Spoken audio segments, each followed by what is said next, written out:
The rope burns where it circles her wrists. Cassia is 26 years old, and she can feel the coarse hemp cutting into skin that has never known anything rougher than silk. You can smell the stable stench of animals and old straw that fills this wooden building at the edge of the Roman camp, can hear through the walls the sounds that her two younger sisters are making, not screaming, not yet, but the high keening of terror that comes before screaming, the sound of girls who have seen what is being prepared for them and cannot process what it means. She was, until 9 days ago, Princess Cassia of Pontus, eldest daughter of King Mithridates, a woman raised in palaces overlooking the Black Sea, educated in Greek philosophy and Persian poetry, betrothed to a prince of Armenia whose kingdom would have doubled her father's power. She was the jewel of her father's court, the pride of his dynasty, the future queen of an empire that would have stretched from the Caucasus to the Euphrates. Now she kneels in stable filth, her ceremonial robes torn and stained, her hair matted with dirt and dried blood from a wound on her scalp that no one has bothered to clean. Around her, Roman soldiers move with the casual efficiency of men performing routine work, checking ropes, adjusting equipment, leading animals into position. They do not look at her. She is not a person to them. She is a component in whatever apparatus they are constructing. Through a gap in the wooden slats, she can see into the adjacent stall. Her sister Laodice, 19 years old, is bound to a post in the center of the space, her arms pulled behind her and tied so that her body is forced into an arch, her face streaked with tears she no longer has the strength to wipe away. Her sister Nysa, 18, barely more than a child, is in the stall beyond, similarly bound, her small frame trembling so violently that Cassia can see the vibrations from 30 feet away. And in each stall, she can see what the Romans have brought: the horses. Massive cavalry stallions, war-trained, selected for size and temperament, held by handlers who know exactly what these animals will do when released toward a bound and helpless woman. She has heard of this punishment. Every kingdom that bordered Rome had heard of it, whispered about it, used it as a warning to those who considered resistance. The Romans called it many things, depending on which commander ordered it and what purpose it served. Sometimes it was spectacle, performed before armies to demonstrate the consequences of defiance. Sometimes it was private, conducted in camps and prisons where only the soldiers witnessed what occurred. But always it involved the horses. Always it involved women bound in ways that left them exposed and defenseless. Always it ended the same way. Her sisters are to be subjected to this. Laodice and Nysa, who have done nothing except be born to a king who dared to challenge Roman expansion, who built a coalition that threatened Roman control of the eastern trade routes, who won 3 battles before the 4th destroyed him and delivered his family into the hands of General Lucius Cornelius Crassus. Crassus. She memorizes the name, adds it to the mental ledger she has been keeping since capture. The names of officers, the hierarchy of command, the patterns of authority that govern this camp. Information is the only weapon available to her, and she has been gathering it with the desperation of someone who knows that knowledge might be the only thing standing between her sisters and the fate being prepared for them. A man enters the stable. He is perhaps 50 years old, wearing the armor of a senior commander, his face bearing the weathered marks of decades of campaign. His eyes move over the scene with the practiced assessment of someone inspecting equipment rather than witnessing the preparation for atrocity. This is General Crassus. She recognizes him from the surrender, from the moment when her father knelt in chains and was informed of the fates his children would suffer. The youngest first, Crassus says to the officer beside him. 18 is old enough, and her screams will help motivate the others. Nysa. They are going to start with Nysa. Cassia feels something shift inside her. The fear that has paralyzed her since capture does not disappear, but it recedes, pushed aside by something older and stronger. She has spent her entire life protecting her sisters. She taught Laodice to read when their tutors gave up on her. She held Nysa through nightmares when their mother died. She has been their shield against court politics, against the expectations of their father, against the thousand small cruelties that palace life inflicted on royal daughters. She will not stop now. General Crassus. Her voice comes out steadier than she expected, cutting through the ambient noise of the stable, drawing attention from soldiers who had been ignoring her. I would speak with you. Crassus turns, his expression shifting from dismissal to curiosity. Prisoners do not typically address their captors. Certainly not prisoners about to witness their family's destruction. The Pontic princess speaks, he says. What could you possibly have to say that would interest me? An offer, Cassia says. One that will benefit you more than watching children scream. She sees interest flicker in his eyes. Romans are pragmatic above all else. Even cruelty serves purposes for them: intimidation, entertainment, the satisfaction of soldiers who have endured hard campaigns. If she can offer something of greater value, she might be able to redirect the cruelty, to take upon herself what was meant for her sisters. What offer? Take me instead. All of it. Whatever you planned for them, do it to me. All 3 portions of punishment, concentrated on one body. I am older, stronger. I will last longer. The spectacle will be greater. Crassus studies her. She can see him calculating, weighing the entertainment value of what she proposes against the original plan. Your sisters are younger, he says. More, appealing to certain tastes. 3 is more than 1. Why would I accept less? Because I have information. The locations of treasure my father hid before the final battle. The names of Roman officers he bribed during the war.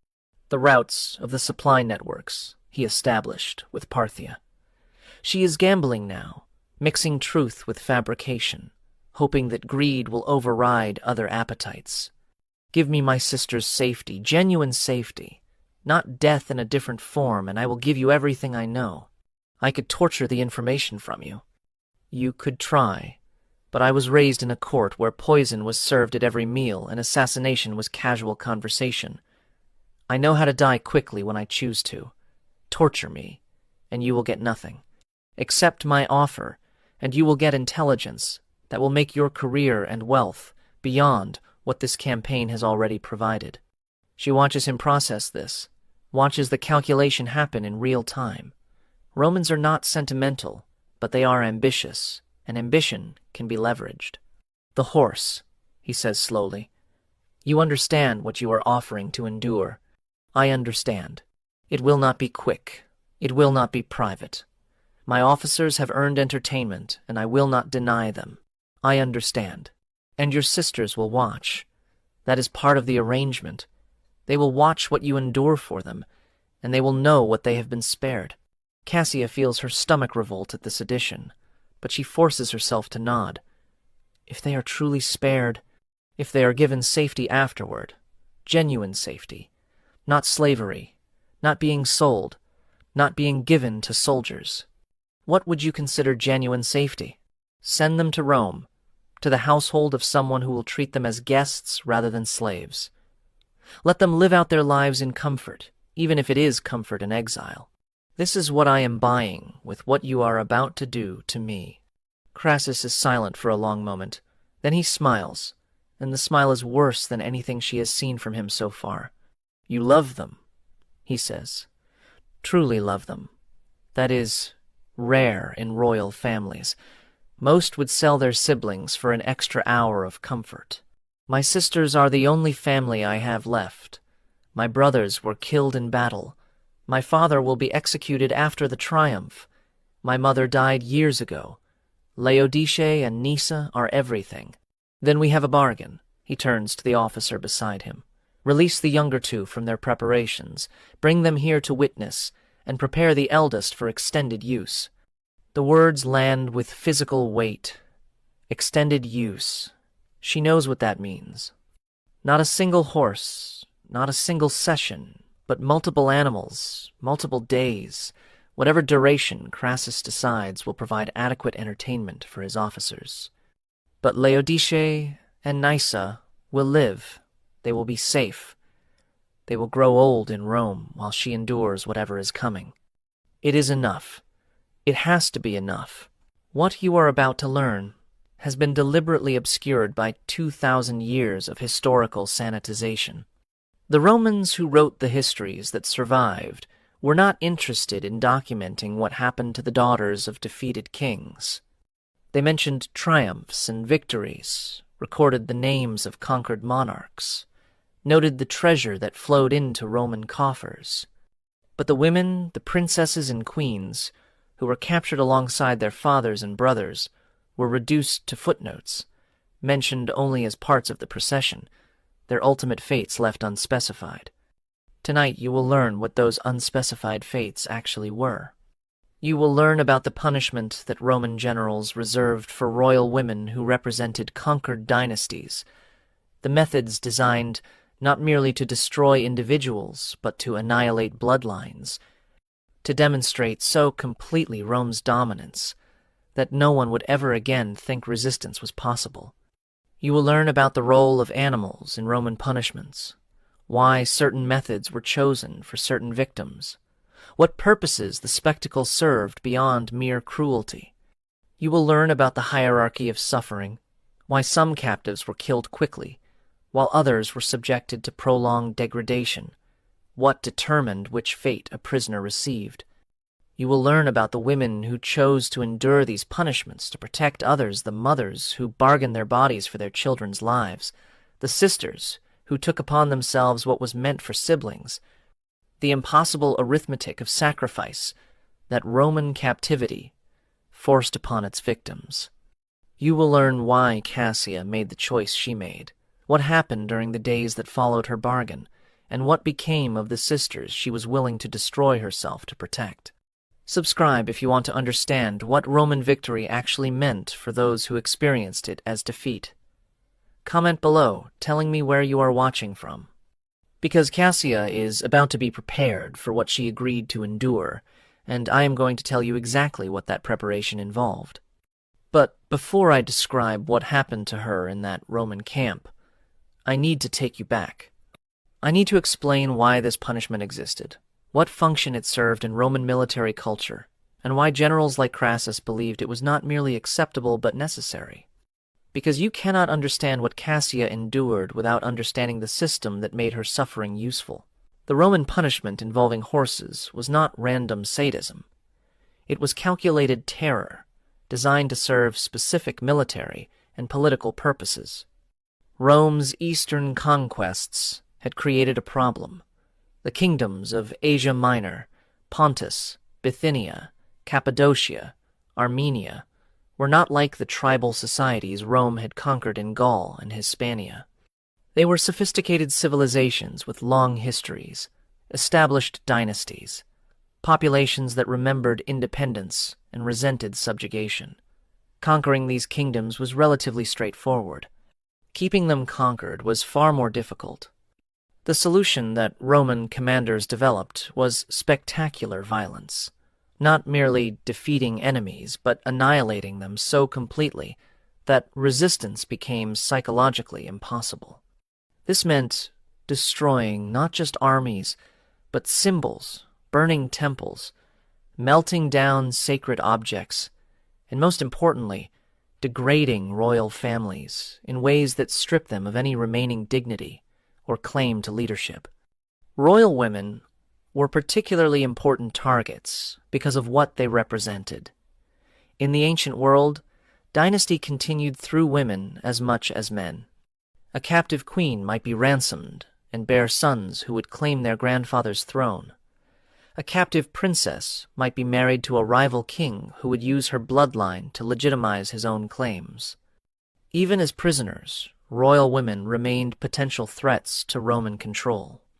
The punishments inflicted on these women were designed to eliminate this threat permanently. Not through simple execution death created martyrs, and martyrs inspired resistance, but through degradation so complete that the women themselves became symbols not of resistance, but of the futility of resistance. A princess who had been subjected to public humiliation with animals could never become a rallying point for rebels. Her status had been destroyed more thoroughly than death could accomplish. The horses served multiple functions within this system. First, there was the practical element. Horses were available in any military camp, required no special equipment, and could be used repeatedly without significant preparation. The logistics of punishment mattered to Roman commanders, who might need to process many captives in a limited time. Second, there was the spectacle element. The punishment created visual imagery that witnesses would never forget and would share with others, spreading the message of Roman dominance far beyond the immediate audience. Soldiers who witnessed the degradation of a foreign princess would tell the story for years. The story would travel through the empire and beyond, reaching ears that would learn from it exactly what Rome did to those who resisted. Third, there was the symbolic element. Horses represented military power, the cavalry that had crushed the enemy's army. Using horses against the enemy's women completed a symbolic circuit. The same force that had destroyed the kingdom's power was now destroying its future through its princesses. This was the system that had created the punishment Cassia had volunteered to endure. Not madness, not arbitrary cruelty, but calculated destruction, serving purposes that Roman commanders considered entirely rational. The fact that these purposes were served by acts of extreme violence against defenseless women was not considered a moral problem. The women were enemies. Their suffering served Rome. Roman morality did not extend protection to those outside the boundaries of civilization, and enemy kingdoms, by definition, were outside those boundaries. Now let us return to the stable, where Cassia has made her bargain, and the preparations for fulfilling it are beginning. The soldiers approach her with ropes and implements she does not want to examine closely. They are professional, efficient, their movements suggesting they have done this before, perhaps many times. One of them cuts away her ruined ceremonial robes with a knife that passes close enough to her skin that she can feel the cold of the blade. Another begins the process of binding her in the position required for what is coming. Wait. The voice is not Crassus's. Cassia turns her head and sees a younger officer, perhaps 30, wearing the insignia of a tribune. He is watching the proceedings with an expression she cannot read, not the eager anticipation of the other officers, not the professional detachment of the soldiers performing the work. "General," the tribune says, addressing Crassus, "a word, if I may." Crassus gestures impatiently. The tribune approaches and speaks in a low voice that Cassius strains to hear.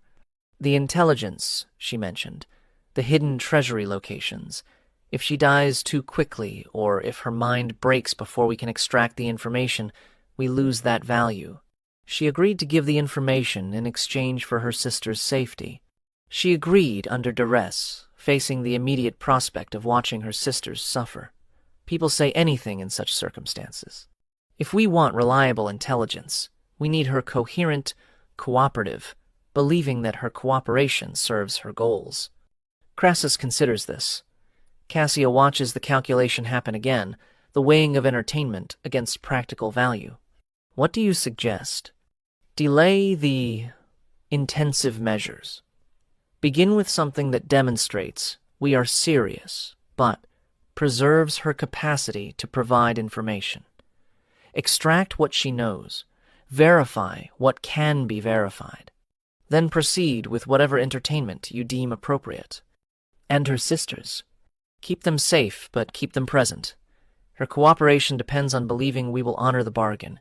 If we harm them before she's given us everything, she has no reason to continue cooperating." Crassus nods slowly. "You make a reasonable argument, Tribune. What is your name?" "Marcus Antonius Priscus." "You have a future in command, Priscus. You understand that cruelty should be purposeful rather than merely satisfying." He turns to the soldiers. "Hold the preparations." Move the princess to the officers' quarters.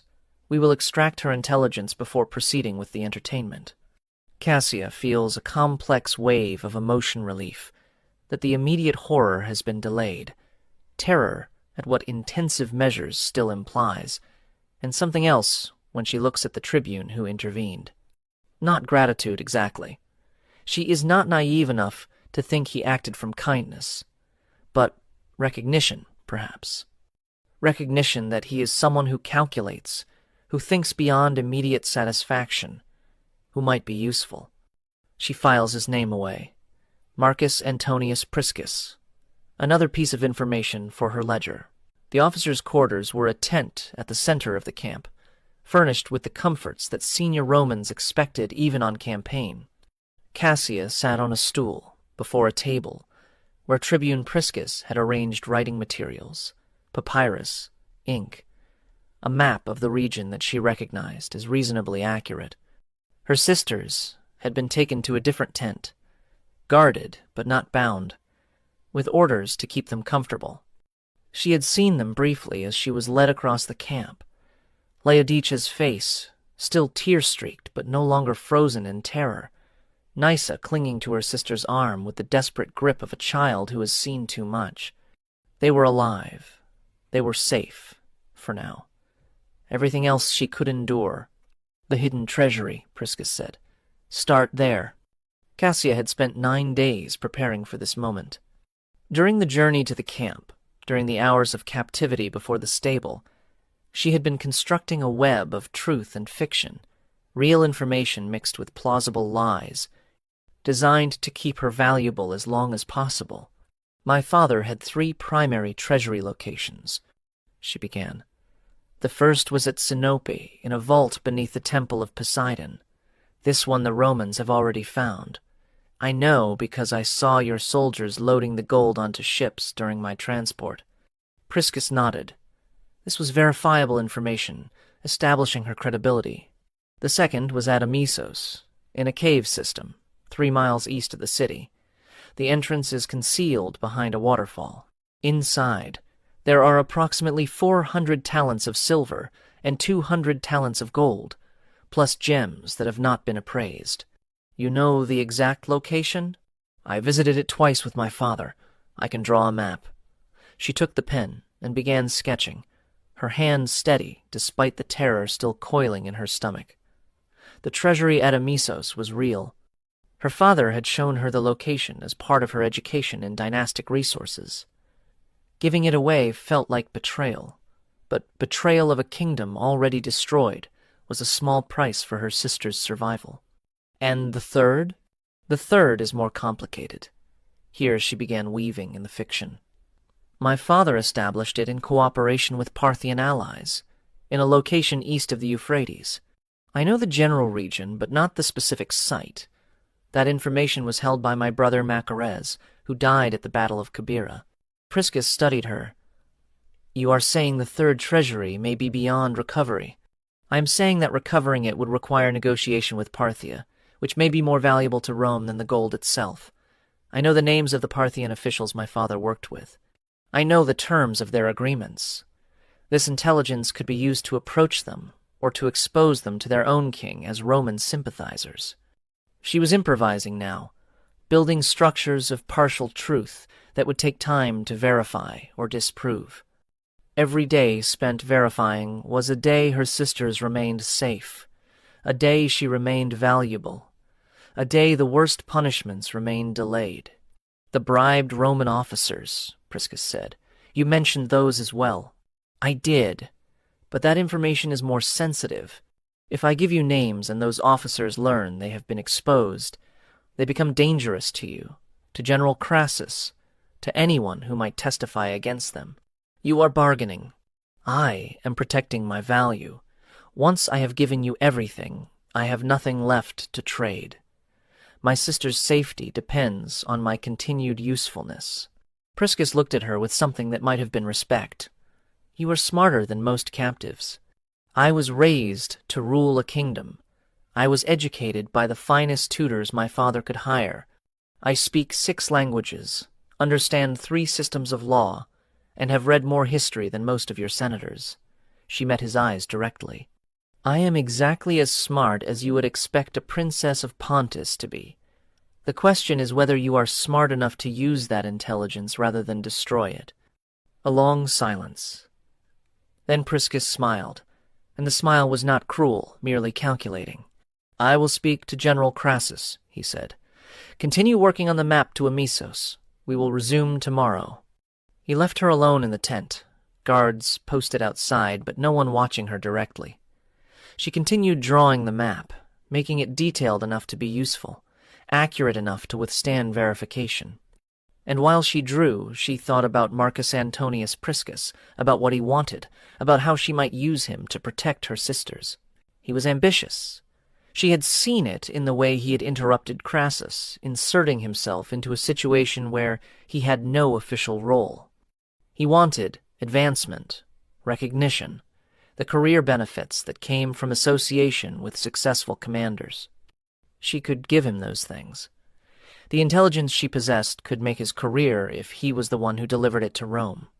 If she could bind his interests to her sister's survival, she would have a protector whose motives were not kindness, but self-interest, far more reliable than any kindness could be. It was the beginning of a strategy, the beginning of hope. The days that followed established a pattern that Cassia learned to navigate. Each morning she was brought to the officers' quarters to provide intelligence. She gave it slowly, carefully, mixing real information with fabrications that would take time to verify. The treasury at Amisos was confirmed by a scouting party, establishing her credibility and raising the value of everything else she might reveal. The Parthian connections proved interesting enough that messengers were sent to Rome requesting guidance on how to proceed. Each afternoon she was permitted to see her sisters. These visits were monitored, but not prevented. Priscus had convinced Crassus that the visits maintained her cooperation, that a woman who could touch her sisters was more motivated to provide accurate intelligence than one who only heard reports of their continued survival. Laodice and Nysa were being held in a tent near the camp's edge, guarded but not mistreated. They had been given food, water, clean clothing. The terror of the first days had faded into something more sustainable, a chronic fear rather than acute panic. They were surviving. How long can you keep doing this? Laodice asked during one visit. She was the more practical of Cassia's sisters, the one who understood politics and calculation. Eventually you will run out of information. What happens then? Then I find other ways to be useful. Romans need translators, scribes, people who understand Eastern customs and languages. I will make myself necessary.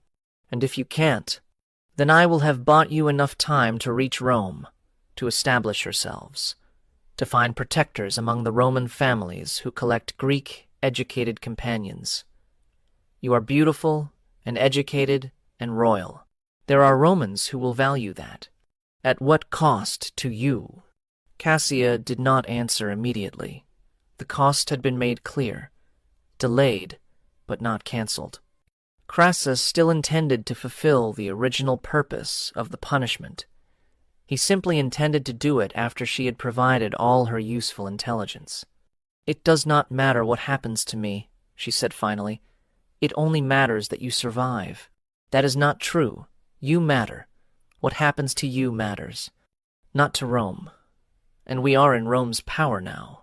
We must think like Romans, calculate values, weigh costs, accept trades that preserve what is essential even at the price of what is dear.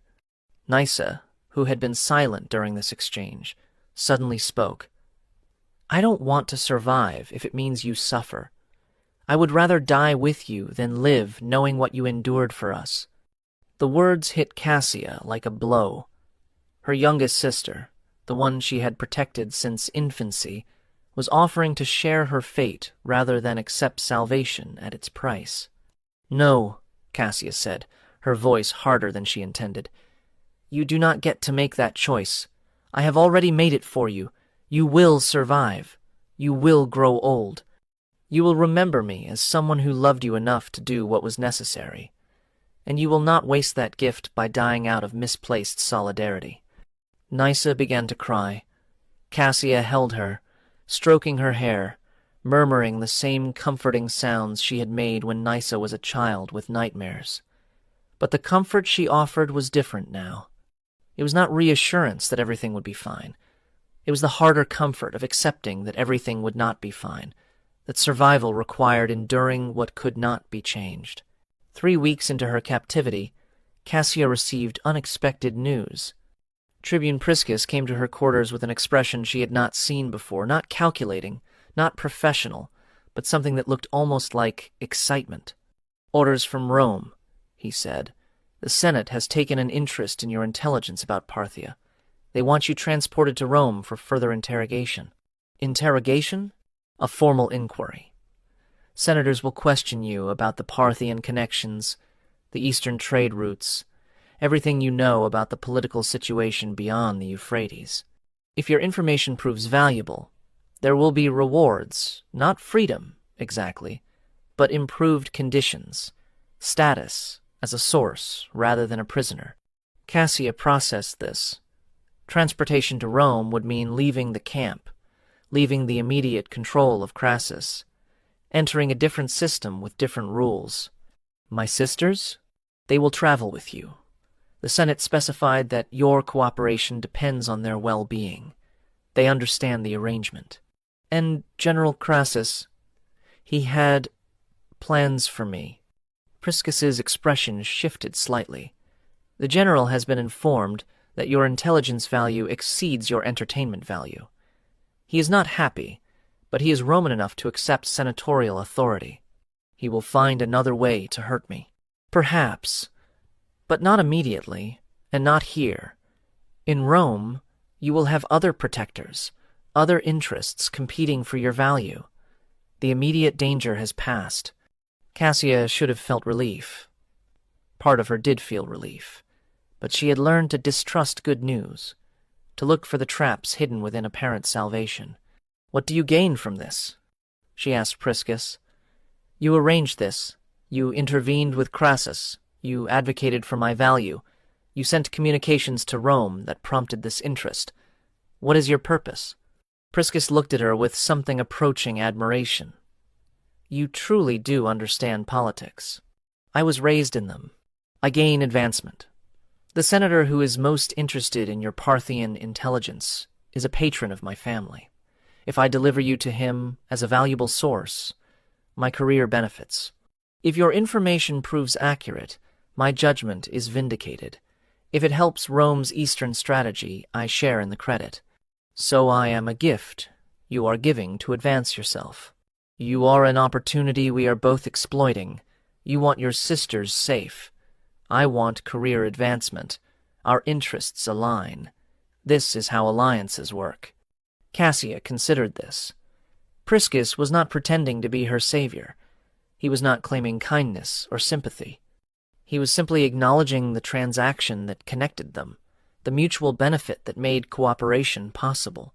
This, she realized, was more trustworthy than any claim of compassion would have been. Self-interest was predictable. Kindness was not. "When do we leave?" 3 days. The general wants to complete certain administrative matters before releasing you to senatorial custody. "What matters?" Priscus hesitated. "He wants a public acknowledgement of his authority, a demonstration that he controlled your fate, even though he is relinquishing you." "What kind of demonstration?" "A ceremony. Public submission to Roman authority, performed before the army. Nothing physically harmful. The Senate has made clear that you are to arrive in Rome intact and capable of providing testimony. But psychologically significant. He wants the soldiers to see that you bend to him, even though you are escaping the punishment he originally intended." Cassia understood. Crassus had been denied his entertainment. He wanted something to compensate, some visible proof of his dominance that he could point to when other officers asked why he had released a valuable captive. "What will the ceremony require?" "You will kneel before him publicly.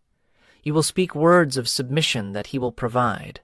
You will kiss his feet as a gesture of acknowledgement.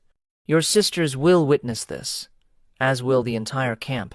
Humiliation rather than destruction. A wound to her dignity rather than her body. In the ledger of costs and benefits that governed her existence now, this was acceptable. This was survivable. I agree. I thought you would. You understand the calculation. I understand that my pride is a small price for my sisters' lives. Tell General Crassus he will have his ceremony. The ceremony was held at dawn on the day before departure. The entire camp assembled in a hollow square, soldiers in formation, officers on a raised platform, the Roman standards gleaming in the early light. Cassia was led to the center of the square, dressed in a simple white tunic that Crassus had specified the clothing of a supplicant, a penitent, someone seeking forgiveness from powers greater than themselves. Her sisters watched from the edge of the platform.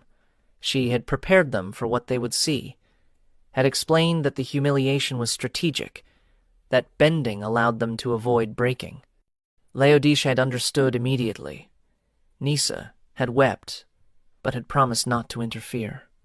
General Crassus stood at the front of the platform, his armor polished, his expression satisfied.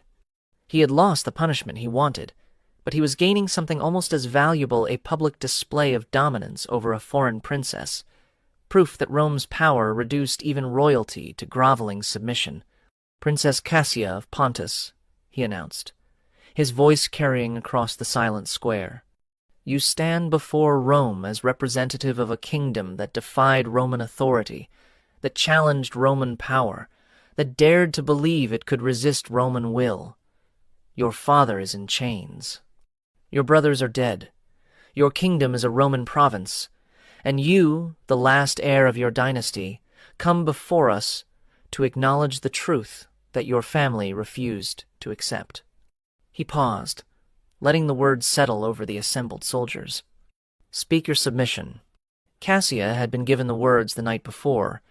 She had memorized them, practiced them, stripped them of emotional weight, so that she could speak them without breaking.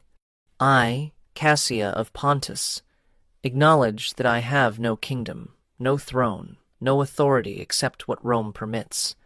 I acknowledge that my life continues at Rome's pleasure, that my family's survival depends on Rome's mercy, that everything I was and everything I might have been belongs now to the Senate and people of Rome." The words tasted like ash, but she spoke them clearly, audibly, giving Crassus the performance he required. "Kneel." She knelt. The ground was hard, pebbles pressing into her knees through the thin fabric of the tunic. "Lower." She prostrated herself, forehead touching the ground, arms extended toward the platform where Crassus stood. "Approach." She crawled forward on hands and knees, the position of a supplicant, a slave, an animal. The soldiers watched in silence, some with expressions of satisfaction, some with discomfort that they quickly suppressed. She crawled until she reached the base of the platform, until Crassus's boots were directly before her face. "Complete your submission." She kissed his feet, leather and dust and the sour taste of humiliation that she would carry for the rest of her life. She kissed them as her sisters watched, as 1,000 Roman soldiers watched, as the sun rose over a camp where she had almost been destroyed and was instead being degraded in ways that would be remembered, discussed, laughed about in the years to come. And then it was over. Crassus stepped back, his satisfaction visible. "Rome accepts your submission," he announced. "You will proceed to Rome to serve the Senate as they require.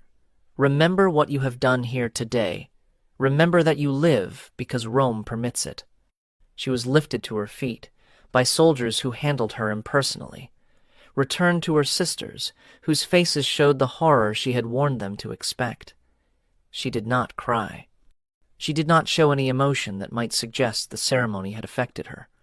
Inside, she added this to the ledger: another cost paid, another day survived, another step toward whatever safety might be possible for her sisters in the capital of the empire that had destroyed everything else they had known. The journey to Rome took 6 weeks. Cassia and her sisters traveled with Tribune Priscus and his escort, moving through a landscape that shifted gradually from eastern frontier to Italian heartland. They passed through provinces where the conquest of Pontus was already being celebrated, where their father's name was spoken as an example of barbarian arrogance, where news of the coming triumph spread excitement through populations eager for spectacle. The triumph. Cassia had almost forgotten about it in the immediate crises of the camp, but Rome's triumphs required captives, and she and her sisters were the highest-ranking Pontic captives available. They would walk in chains through Roman streets, while crowds cheered their humiliation. "What happens during the triumph?" Nysa asked during one night's rest. She had begun to recover from the trauma of the camp, her resilience slowly returning, but questions still emerged that revealed how little she understood of what awaited them. "We will march in the procession," Cassia said, "bound, displayed, presented as proof of Roman victory. It is humiliation, but it is not dangerous. Many captives have survived triumphs and lived long afterward." "And after?" "After depends on our usefulness. If my intelligence proves valuable, we may be kept as sources, translators, perhaps eventually granted some form of limited freedom. If not—" She did not finish the sentence. "If not, they would be disposed of in whatever manner served Roman purposes, sold, executed, given to citizens who wanted exotic slaves." "You should prepare them," Priscus said quietly, appearing beside her. He had been traveling at a distance, maintaining the separation between escort and escorted, but he occasionally approached for conversations that the other soldiers could not hear. "The triumph will be difficult. The crowds are not kind. I know. You do not know. You have heard descriptions, but you have not experienced what a Roman crowd becomes during a triumph. They are drunk, many of them, excited by the spectacle, eager to demonstrate their superiority over the conquered. They will throw things. They will shout things. Your sisters, especially the younger one, may not be prepared for what they will hear." Cassia turned to look at him. "Why are you warning me? This serves no advantage for you." "Perhaps I am developing a conscience." He smiled slightly. "Or perhaps I am protecting my investment. If one of your sisters breaks during the triumph, if she does something that disrupts the procession, the consequences will fall on you. And if you are damaged, my delivery of valuable intelligence is delayed. Self-interest and conscience sometimes align. What do you recommend? Train them mentally. Teach them to go somewhere else in their minds during the procession, to hear without hearing, to see without seeing. The triumph will last perhaps 3 hours. They need only endure for 3 hours. Then it will be over, and a different kind of survival will begin." Cassia looked at her sisters, both sleeping in the wagon that carried them. Laodice, 19, already showing the hardness that exposure to horror could create. Nysa, 18, still soft in ways that worried Cassia constantly. "I will prepare them," she said. "Thank you for the warning. Thank me when we reach Rome. Thank me when the triumph is over, and your sisters are still capable of functioning. That will be when my investment matures." He returned to his position, leaving Cassia with the task he had set her, preparing her sisters to endure 3 hours of concentrated hatred from a city of 1 million people celebrating their family's destruction. The triumph was worse than Cassia had imagined, and she had imagined terrible things. They entered Rome through the Porta Triumphalis, the gate reserved for victorious generals and their spoils. The streets were lined with crowds that pressed against soldiers holding them back, faces flushed with wine and excitement, voices raised in a constant roar that made individual words impossible to distinguish. Cassia walked in chains with her sisters, positioned near the front of the captive procession behind the wagons of plunder and before the mass of ordinary prisoners. Their placement was deliberate. The general wanted the royal captives visible, wanted the crowds to see what remained of the Pontic dynasty reduced to shuffling prisoners. The chains were heavy, iron links connecting her wrists to her ankles in a way that forced her to take short, stumbling steps. The tunic she wore was deliberately inadequate, thin fabric that hid little and that the crowd seemed to find amusing. Her sisters were similarly dressed, similarly chained, similarly exposed to the inspection of a million eyes. Things were thrown: rotten vegetables, animal dung, occasionally stones that the soldiers were supposed to intercept, but sometimes did not. Cassia was struck twice, once on the shoulder by something soft and foul-smelling, once on the forehead by something hard enough to draw blood. She kept walking. The shouts were worse than the projectiles.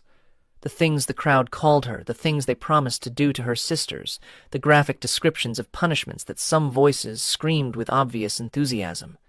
She had prepared Laodice and Nysa for this, had taught them the technique Priscus had suggested, retreating inside, hearing without processing, surviving the moment without being destroyed by it. But preparation could only do so much. Halfway through the procession, as they passed the forum where the crowds were densest, Nysa stumbled and fell.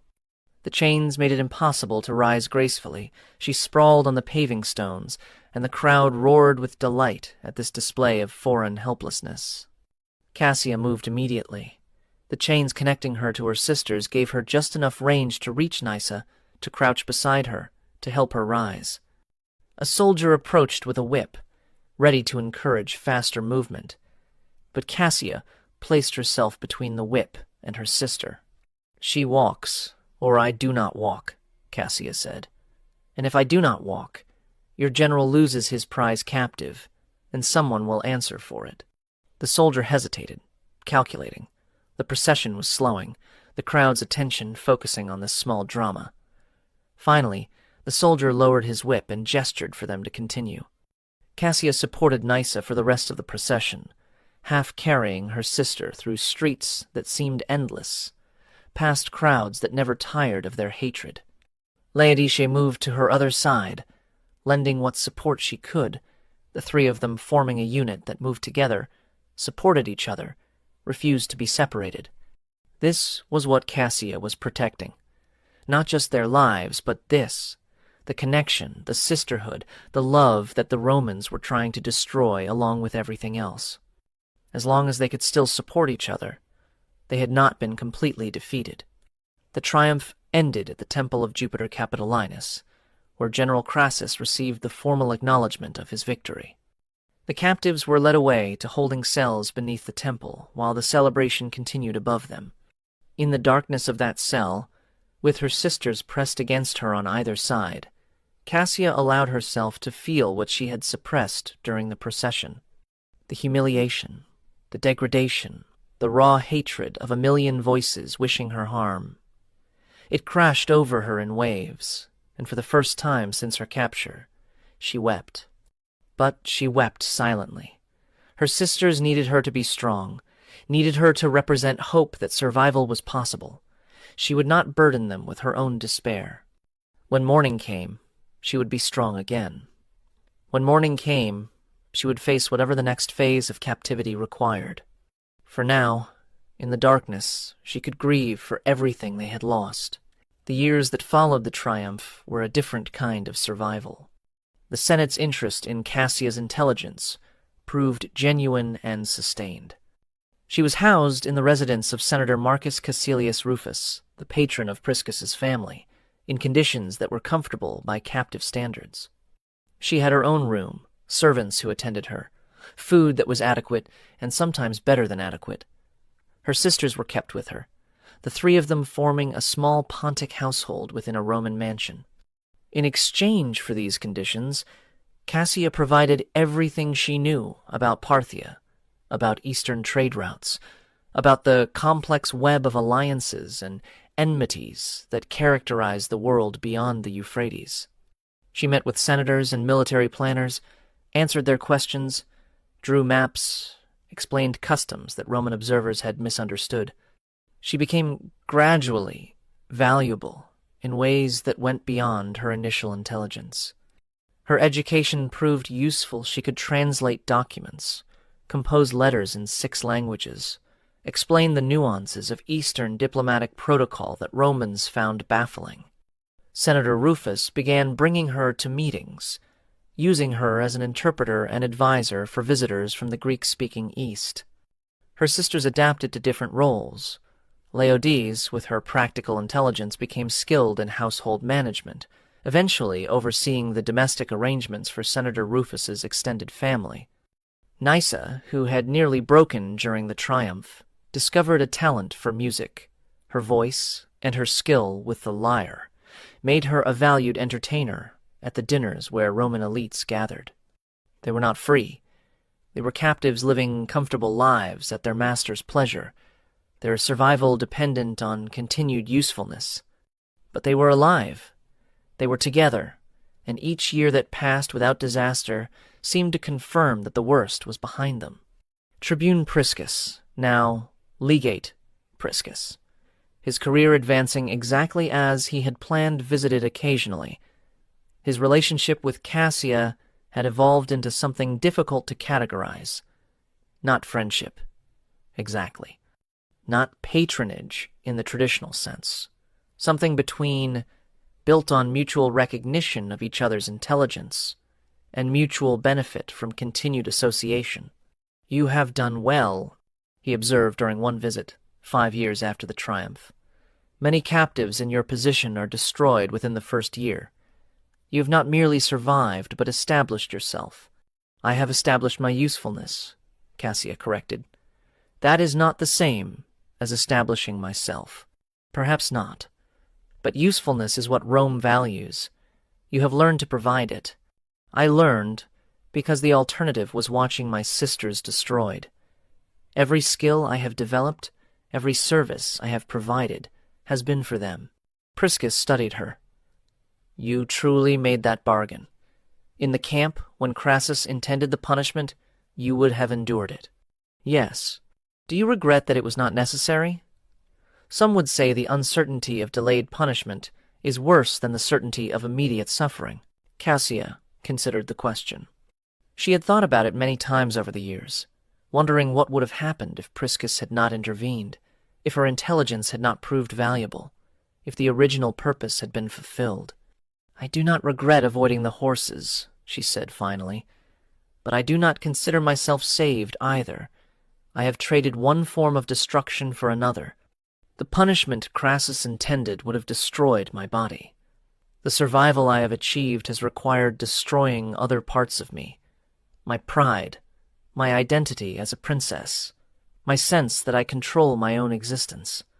I am intact physically, but hollowed out in other ways. That is more honest than most people are capable of being. I have no reason to be dishonest with you. You know what I am. You helped create what I am.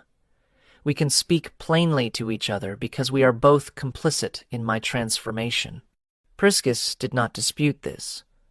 The transaction between them had never been disguised with pretensions of nobility. "I may have an opportunity for you," he said. "A chance to establish something beyond usefulness. Interested? Tell me." "Senator Rufus has no heirs. His children died in a plague 3 years ago, and his wife did not survive the grief. He is considering adoption, bringing someone into his family to continue his line. He has mentioned your sister Laodice as a possibility." Cassia felt something shift in her chest. Adoption would make Laodice a Roman citizen, would give her legal status, property rights, a future that did not depend on continued usefulness to masters. Why would he do this? He has grown fond of her, and he is practical. Adopting a captive of royal blood connects his family to the Eastern networks he relies on for trade. Her knowledge of Pontic customs, her connections to families that remember the Old Kingdom, these have value. He would be acquiring an asset as well as a daughter. What would this require of Laodice? Marriage to a man of his choosing, eventually. Management of his household, production of heirs to continue his line, the normal expectations of a Roman daughter. And Nysa? And me? Nysa would remain in the household as part of Laodice's entourage. Your situation is more complicated. You are the original source of intelligence, the one the Senate values. Transferring you from senatorial access to a private family would require negotiation. But it would be possible, eventually, if Laodice's adoption proves successful. If the arrangement works as intended, there may be opportunities to expand the family's collection of Eastern experts. He paused. I am not promising anything. I am identifying possibilities. Why are you telling me this? What do you gain? I gain a contact in an influential family. If Laodice is adopted, her gratitude toward the person who facilitated it toward me becomes an asset. And if you eventually join the household, your intelligence-gathering capabilities remain accessible through a different channel. He smiled slightly. Everything I do serves my interests. You know this. But sometimes my interests align with your well-being. Cassia absorbed this. It was not salvation. It was another transaction, another trade of values, another step in the complex dance of survival that had governed her existence since the camp. But it was hope. Real hope for the first time since capture. The possibility that her sisters might achieve something beyond mere survival, might become Romans rather than remaining captives, might have futures that did not depend on continued usefulness. Tell me what I need to do, she said. The adoption of Laodice took 2 years to arrange. There were legal complications. Roman adoption law had not contemplated the adoption of foreign captives of royal blood. There were social complications. Other families objected to Senator Rufus elevating a barbarian princess to Roman citizen status.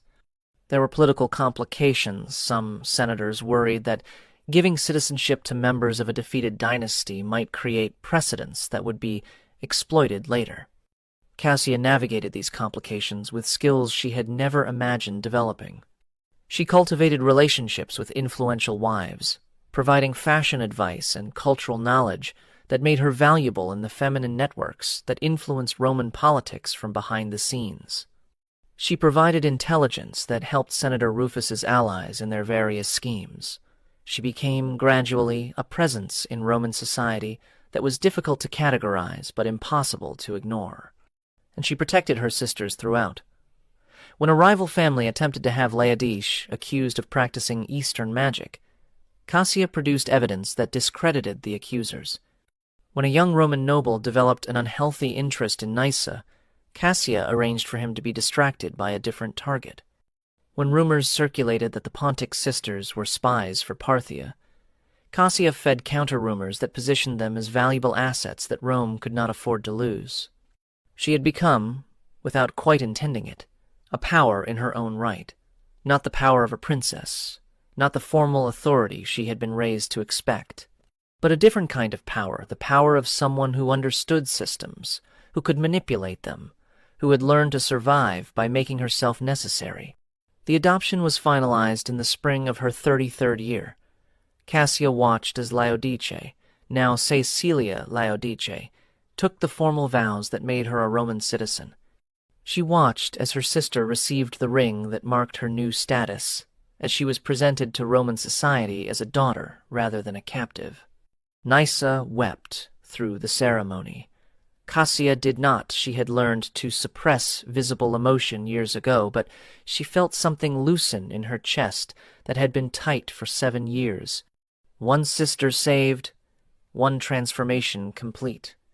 Laodice would have a future now, would marry a Roman, would bear children who would be citizens by birth, would live a life that was not defined by the catastrophe that had destroyed their family. One down, one to go. Nyssa's transformation took a different form. She had no interest in adoption, no desire to become Roman in the way Laodice had. Her identity remained Pontic, her heart still connected to a kingdom that existed only in memory. But she had developed skills that Rome valued her musical abilities, had made her famous in circles where such things mattered. Cassia helped her negotiate a different path. Rather than adoption into a family, Nyssa became a professional musician under the patronage of a consortium of wealthy families who wanted exclusive access to her performances. She was not a citizen, but she was not a slave either. She occupied a gray zone in Roman society, a foreign artist whose talent placed her above the normal categories. She lived independently, eventually, in a small house purchased with earnings from her performances. She never married Roman law, made marriage between citizens and non-citizens complicated. And she never found a man worth the complications. But she lived well, performed widely, and achieved a form of freedom that Cassia had not imagined possible when they first arrived in chains. The younger sister Cassia had carried through the triumph. The girl who had nearly broken under the weight of that humiliation had become a woman who could stand on her own. 2 sisters saved, 2 transformations complete. Only Cassia remained trapped in the role she had created for herself, the intelligence source, the advisor, the useful captive whose value kept her safe but also kept her bound. The final transformation came in Cassia's 40th year. Senator Rufus died of a fever, and his estate passed to Laodice and her husband, Gaius Caecilius Metellus. Cassia had been prepared for this transition, had spent years building relationships that would survive the senator's death, but Rufus's passing also created an opportunity that had not existed before. The intelligence relationship between Cassia and the Senate had been mediated through Rufus. With his death, that relationship needed to be renegotiated. And, in the renegotiation, Cassia saw a chance to finally change her own status. Legate Priscus, now Senator Priscus, his career having advanced exactly as he had planned, served as her advocate in the discussions that followed. She has provided 14 years of valuable intelligence, he argued to his colleagues. She has been instrumental in 3 diplomatic initiatives and 2 military campaigns. Her knowledge of Eastern affairs has saved Roman lives and advanced Roman interests. At some point, we must acknowledge that continued captive status does not serve Rome's purposes. The debate was lengthy. Some senators worried about precedent.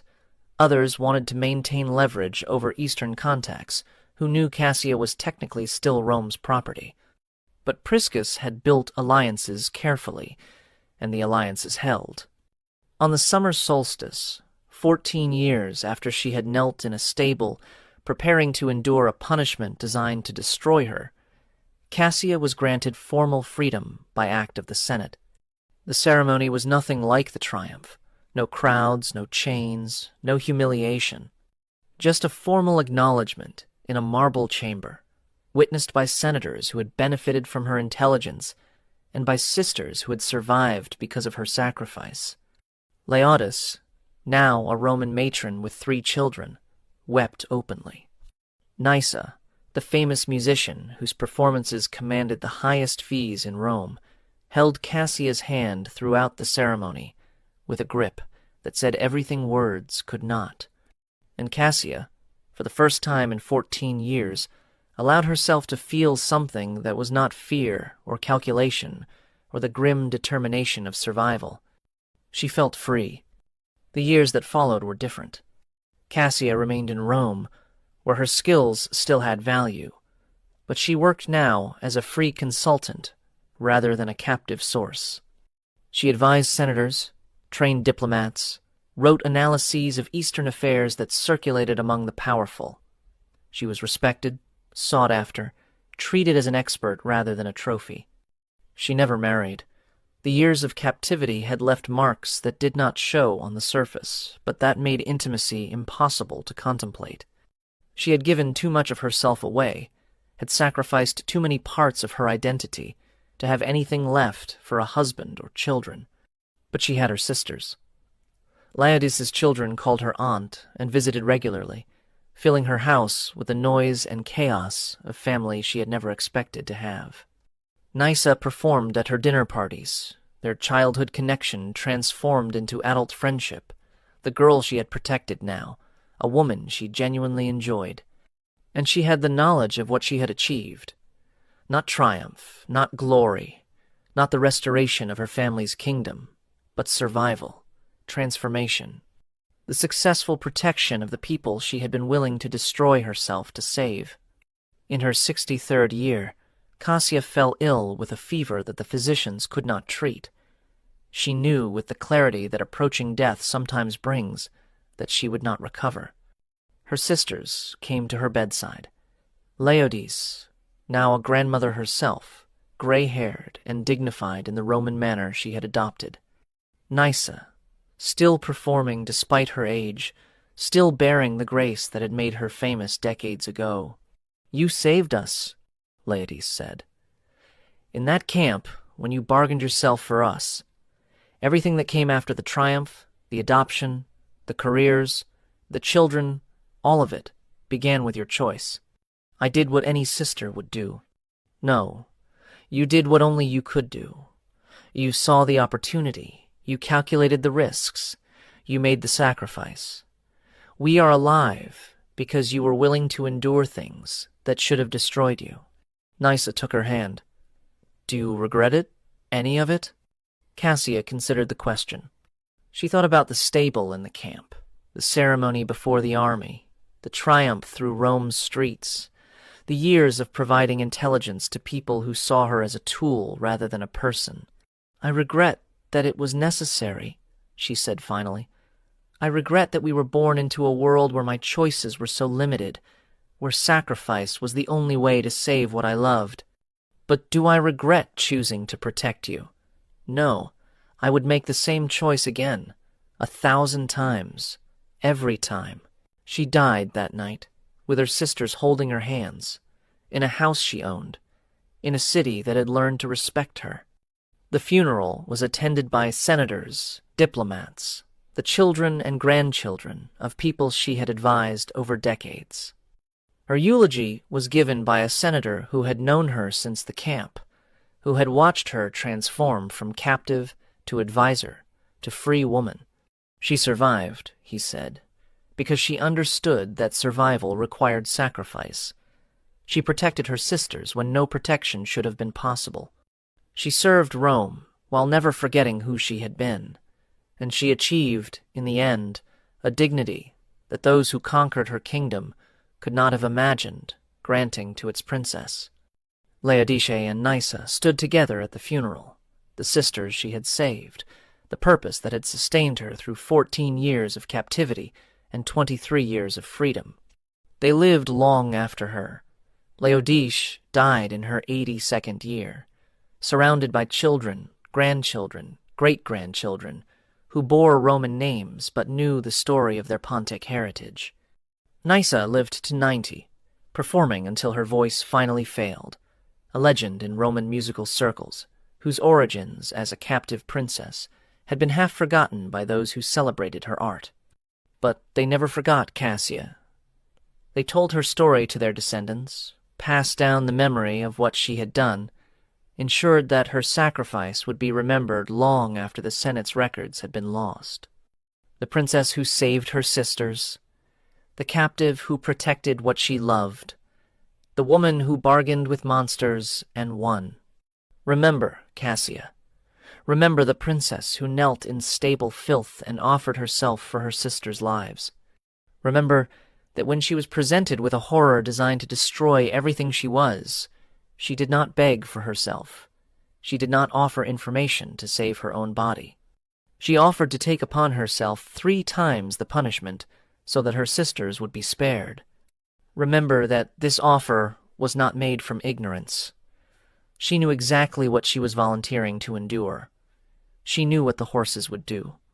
She knew that the punishment would be prolonged, public, designed to break her in every way that mattered.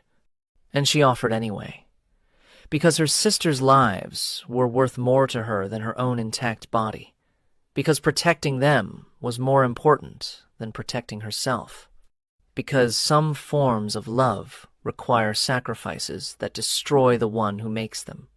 Remember that the sacrifice was deferred, not canceled. She did not escape the consequences of captivity. She escaped only the most extreme physical punishment. The years that followed required other sacrifices, other destructions, other surrenders of self that were less dramatic but equally real. Remember that she succeeded. Laodice became a Roman matron. Nysa became a famous artist. Both lived long lives, had futures that seemed impossible in that stable, were protected by the bargain that Cassia had made. Remember that protection is not the same as escape. The protector does not save themselves, they save others.